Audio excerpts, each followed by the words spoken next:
and welcome to the Celebration Space. I am Kaylee Phelps, and today we're going to be talking about how to talk to your venue about COVID-19, which, just so that you know, this is today is the 29th, I believe, the 30th, excuse me, of July 2020. So I do want to make sure that everybody knows the date today and also make sure that everybody knows that I'm not a health expert. I have been in the events industry for over 5 years. So that is where my bread and butter lies.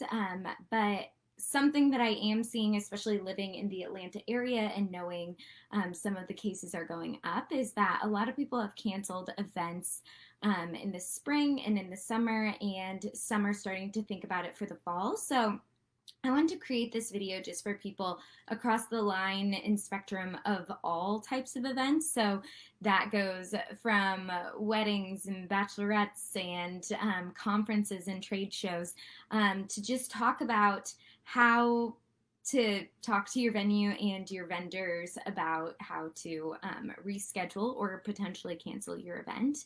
So I just want to get started with talking about what you need to do with your homework. So you need to look at your contract and evaluate what's in there so that you know that's going to shape your conversation. So there are a couple of different things that you can do a little control F, control find search for. So one of them is going to be an act of God clause, which also can be called a force majeure. So that's force majeure really just covers anything that's unforeseeable as far as something that's going to make you need to break your contract. Also, communicable diseases is another big thing that my dad is in risk management and insurance, so that's something else that you can look for in your contract. You're also going to want to look at how much you've paid in deposits already, and if you have any kind of insurance, what might cover things. So also doing that search for those same things to see if that's covered for whether you have a really big conference or you got insurance for your wedding or event. So that's step one, is do your homework as far as that. And then I would say just connect with your venue.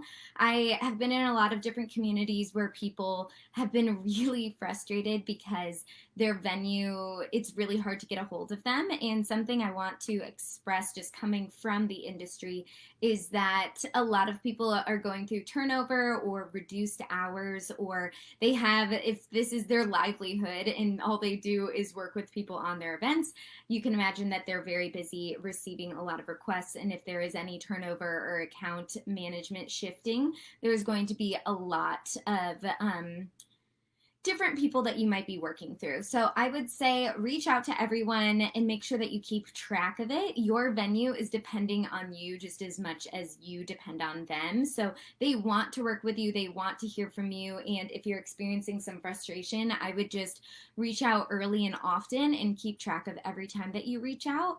And just be patient as much as possible and try to get people on the phone. So I would always call, leave a voicemail, say your name, when your event is, who you've been speaking with, just in case accounts have changed, and then the date and time that you have called, and then send a follow-up email as well, because that could get forwarded somewhere else. So, and if you don't hear from someone within a week, I would do that again, and then just kind of decrease the amount of time that you reach out, especially if you're within just another fun fact is that a lot of venues and event industry workers, as far as wedding planners, are working about 12 weeks out right now. So since we have a lot of uncertainty right now, people don't really know what the future holds. So looking into the fall, it's just something to know that it's kind of how the airlines are dealing with flight cancellations, where they say, hey, if you aren't flying this week or tomorrow,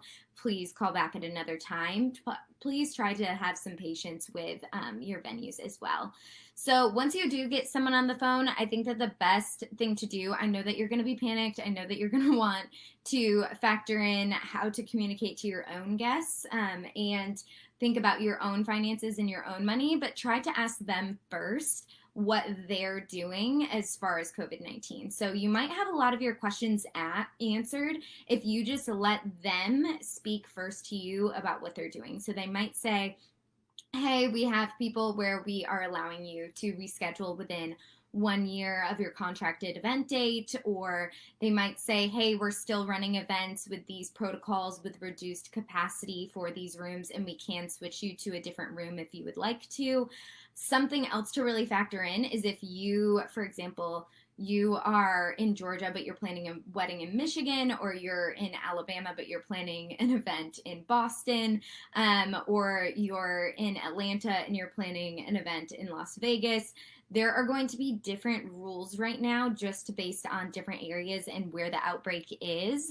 Something I think that I'll post with this video a little bit later is an Atlantic article that I read that came out in March or April, basically about how we're going to have to kind of address the global pandemic as a whole, and like the 3 different scenarios of how it ends. And one of them is that until we have a vaccine, we're really going to be playing a little bit of a game of whack-a-mole, which I think makes sense. Just different cities and different states we've already seen have been handling this differently, which makes sense based on the population density and just how it spreads. So keep in mind that you might be in a place where we aren't whacking them all, but in another place they are really working really quite diligently to make sure that there isn't a spread.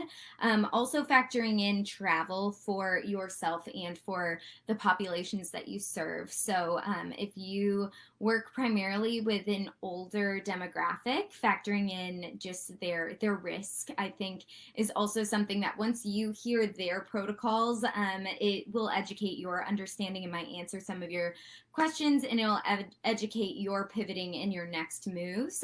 If they don't come forward with a lot of information, I think the number one things to ask about are what you have paid for and how that I would always look to reschedule rather than cancel. That's going to make your venue most want to work with you if that's possible within your means and your budget, just so that you're able to continue your contract in some capacity with the businesses that you're working with, whether that is a really large venue at Disney World or a really small venue that's local to you, or really small vendors or a DJ or something like that.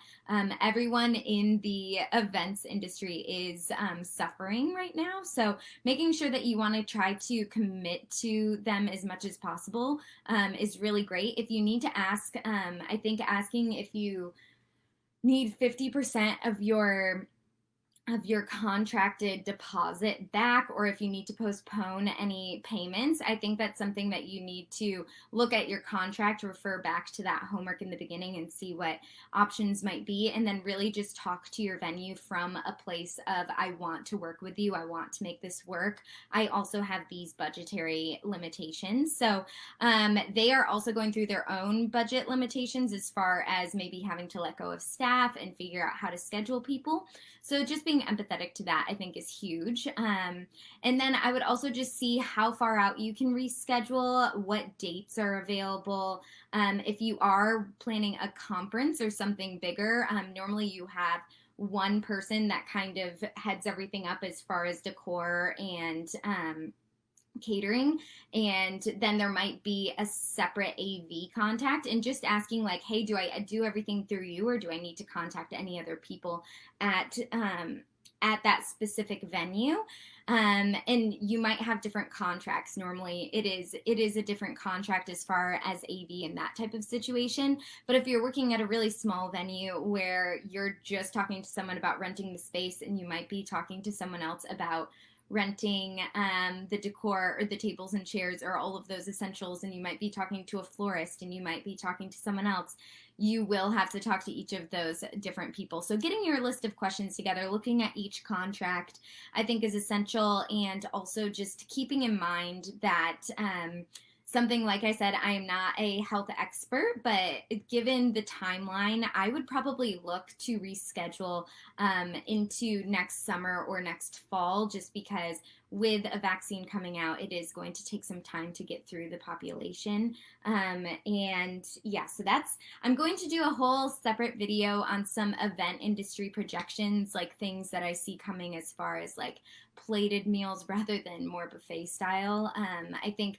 factoring that into your expenses as well, of how you're going to have to shift maybe with your guest lists, and also having maybe going outdoors if you can, will be something just to evaluate how you feel safe and also what you think will be best for the guests that you are serving. And also, I would look at, for this year's event, what is essential in terms of, if you are a nonprofit, you need to still be able to hit your fundraising goals. So factoring in, if you're honoring anyone, maybe doing something socially distanced, small, and live streaming it, maybe doing something through Eventbrite where you can do, host something through Zoom, their webinar platform. And if you have any kind of entertainment, or maybe doing some kind of a raffle for something that one of your donors can donate. I also think being really transparent about your overhead costs in the populations you're serving and how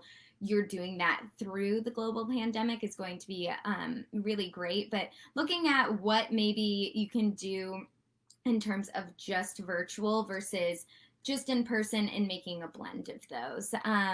And yeah, like I said, remember, try to reschedule rather than cancel, and also look at how to notify your guests. This is really about talking to those venues, and I think with the industry projections, I'll talk more about how to go to the other side of talking with your guests, since you are kind of that monkey in the middle. I think it is essential that you do get the information as soon as possible so that you can put it out. And also just starting to create those templates if you are in a holding pattern with talking to your venue or your vendors. Just being as prepared as possible and getting on that as quickly as possible is great. And then I think it's just pivoting where you need to and being smart about rescheduling. So really, I would let your venue talk to you once you can get them on the phone. I think doing a Zoom meeting or a phone conversation is essential with each of your vendors, letting them speak to you first to see if your questions are answered, looking at what your contractual obligations are, and seeing where you might be able to make it work for both parties as far as rescheduling rather than canceling. And then looking at your deposits and your insurance, and when you can reschedule, what costs. I think being really upfront about, hey, what costs are there with rescheduling, and as we are planning to do a buffet, what is it going to look like to move to this? Is your menu staying the same for catering? Asking some of those little questions for each thing, with your AV, your decor, your floral, your venue, with your, all of those different things. And then really just communicating that back to any stakeholders that you have that you're working with for this event, and then to your guests, of course. And I think really just being flexible and knowing that everything is fixable during this time. Being someone in the event industry, I know that it's not if something's going to go wrong, it's when something's going to go wrong, and you're not going to be able to please everyone. You're going to have to pivot, but you will get this done. You will bring the people that you need to together.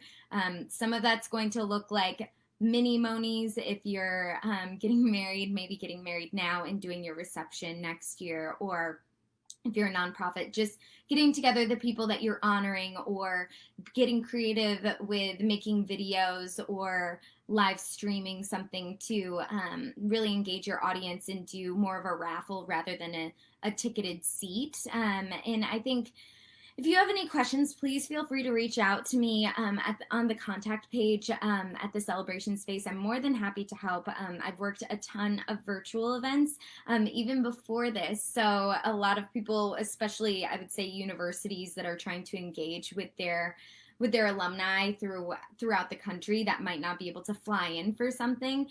This is something that can work for you, and that I know the events industry will come back to support you and your event, whether it's corporate, personal, or nonprofit. You will be able to bring the people that you love together in a great place. So I hope that this was helpful just to kind of outline the steps and also where people in the event industry might be seeing some different things along the way. So please feel free to reach out to me if you have any questions or concerns. And until next time, enjoy celebrating today.